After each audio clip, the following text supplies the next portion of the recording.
Ate, palimos po kahit konting barya lang po. Ewan ka nga pa. Ay, kawawa naman tong bata na to. Diyos ko, nasan ba yung mga magulang mo at palaboy-laboy ka dito sa daan? Wait lang ah.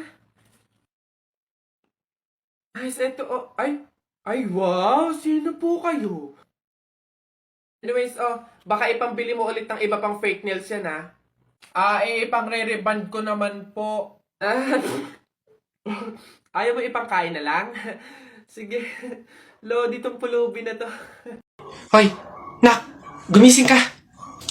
Ma, bakit? May dadaan na karon ng patay mamaya. Pamahiin na dapat daw walang tulog, dapat gising kapag may dadaan na karon ng patay. Kasi baka daw isama ka nung namatay. Sige ka. Makakauwi ko lang. Antok na ako. Nag-duty ako kagabi. Papaniwala sa mga pamahiin na yan. Ang kulit ng batang to. Bahala ka. Pag yung patay pinuntahan ka dito at sinundo ka, sinasabi ko sa'yo, bahala ka sa buhay mo. Bahala siya sa buhay niyo. Wala akong paki sa mga pamahiin na yan. Papaniwala sa mga ganyan.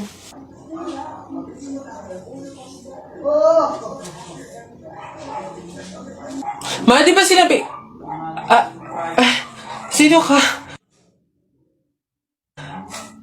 Ikaw yung patay dun sa kabilang kanto? Ay, ikaw yung karon ng patay na dumaan kanina. Gising ako nun. Oo, nung dumaan ka kanina. Joke lang yung kanina kung narinig mo. Joke lang yun. Gising ako nun. Ayoko! Joke lang yun! Ayoko! Gusto ka mabuhay, wag.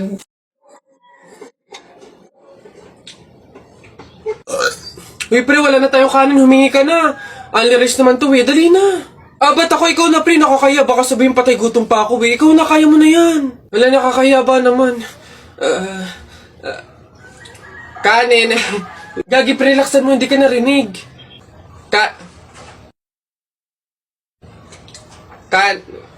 Dali na. Wait na, nakakairit ka lang. Kuya. Ayun. Kanin. Ay, nakakaya.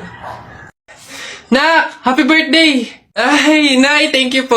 Paano yung celebration ng birthday ko? Ikaw, ano bang gusto mo? Gusto mo maghanda tayo ngayon?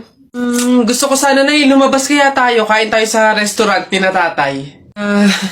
Anak, pasensya na kasi pamahiin, di ba? Bawal daw lumabas yung may birthday kasi baka mapahamak.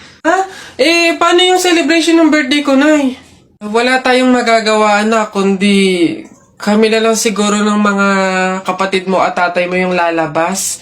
Diyan ka na lang siguro muna sa bahay. Oo. Kami na bahala sa celebration. Sige.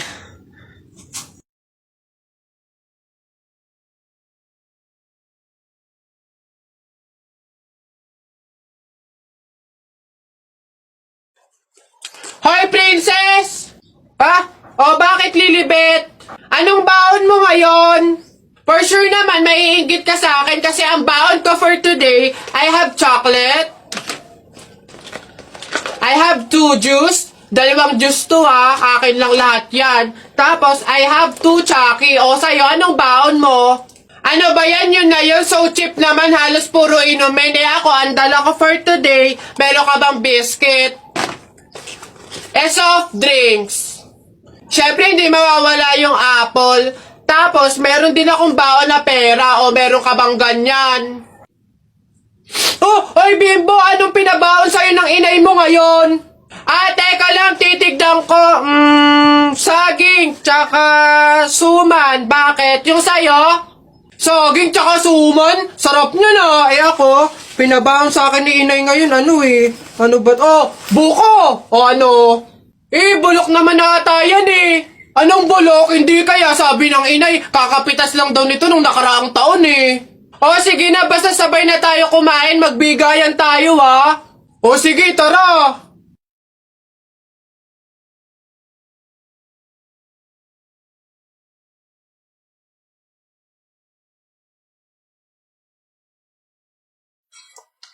Excuse me, may tatanong lang sana ako. Ay, sige po, ano po yun? Kaibigan kasi ako nung namatay. Ililibing na, di ba? Napansin ko kasi wala yung taga-sigaw.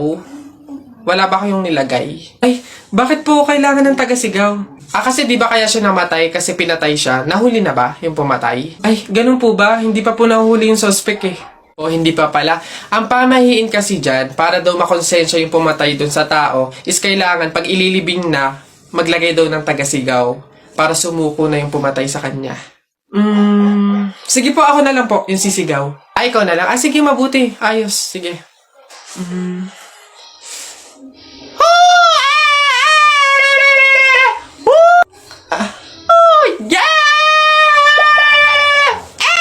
Anak, kunin mo na yung mga plato. Kakain na tayo.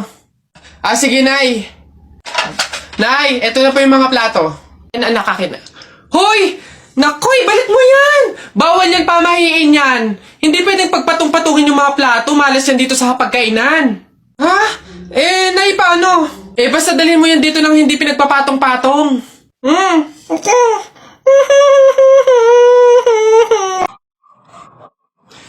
Anak! Joshua! Oh, Nay. Magsilab ka nga doon sa harapan. Ha? Bakit naman? Di ba't kakalibing lang ng lolo mo? Pamahiin yon. Kailangan magsiga para makapunta agad sa langit yung lolo mo. Ganun ba? Sige. Mga pamahiin na yan. Wala naman akong... Nay! Wala akong masigang kahit anong basura dito. Ano ba yan? Bilisan mo, Joshua. Napakasimpleng bagay, hindi mo magawa, ha? Kahit ano, sigaan mo. Bilisan mo. Kahit ano. Kahit ano, bilis. Ba't natakbo? Nako, Aling Lourdes! Yung anak niyo po, sinunog yung bayan! Diyos ko po! Ala! Tinamaan kang magaling na bata ka! Ba't sila nagtatakbo ba? Oo naman ang mga yun. Pamahiin, di ba? Pamahiin, di ba? Kailangan sundin yun. Oo naman mga to. Di ba? Bessie, tignan mo! Girl, nasa mall ka, wala ka sa palengke. Ano ba yung suot mo? Wala ka bang taste? Walang style? Walang fashion? Ano ba yan, girl? Ilugar mo naman yung suot mo. Baduy? Bakit hindi mo kami try gayahin, girl? Sosyalin, yayamanin, fashionista, ganyan. 2023 na, glow up naman, girl. Habol tayo. Or baka naman, Bessie, walang pambili. Mahirap siguro, ganun, poor. Alam mo, girl, madami diyang mga cheap store, yung mga ukay-ukay. Try mong tumingin sa mga ganun. Para naman maging maganda ka at maging presentable yung suot mo. Ano ba yan, Bessie? Wala bang tricycle dito or jeep man lang? Paulan na, oh. Ano ba yan? Paano tayo makakauwi nito? Oo nga, Bessie, hindi naman tayo pwede mag-book. Ang mahal-mahal ng pamasahe doon. Oh, girls! Ay. Kayo yung nakasabay ko sa mall kanina, di ba? Anong ginagawa? Commuters ba kayo? Ay, kala ko naman kasi kung makapan-judge ko yung kanina. Naghihintay kayo dito na ng jeep, no? Tricycle? Kawawa naman pala kayo. Girls, ha? Next time, ha? Wag naman kasi kayo man-judge ng kung sinong tao, lalo kung hindi nyo naman kilala. And, wala namang issue pagdating sa pananamit. Kayo talaga. Sige na, una na ako, ha? Ito kasi yung sasakyan ko. Oo, tama. Kahit ganito yung pananamit ko, may sarili akong sasakyan. O sige, una na ako. Wait, sa ganyang pananamit, mag-commute lang kayo. Gusto niyo sumabay? Pwede ba kahit saglit lang? Siyempre naman, hindi. After niyo akong i-judge kanina na pampaling ko yung suot ko and wala akong fashion, walang style, tapos sasabay kayo, wag na lang siguro muna. Bye! Ingat! Ay, wow! Ang ganda nito, girl, pang outfit sa BGC.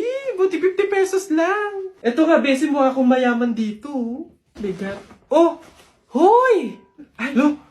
Kayo pala yan, Diyos ko. Nag-okay pala kayo? Akala ko mga branded yung suot nyo. Akala ko ba, girl, sosyalin, yayamanin. Ay, naku. Grabe kayo makahusga sa akin ng isang araw, ha? O sige na.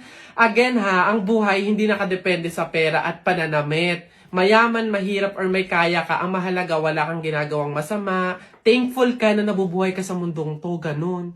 O sige na, una na ako, ha? Ito kasi mga pinabili ko, ang dami. Ingat!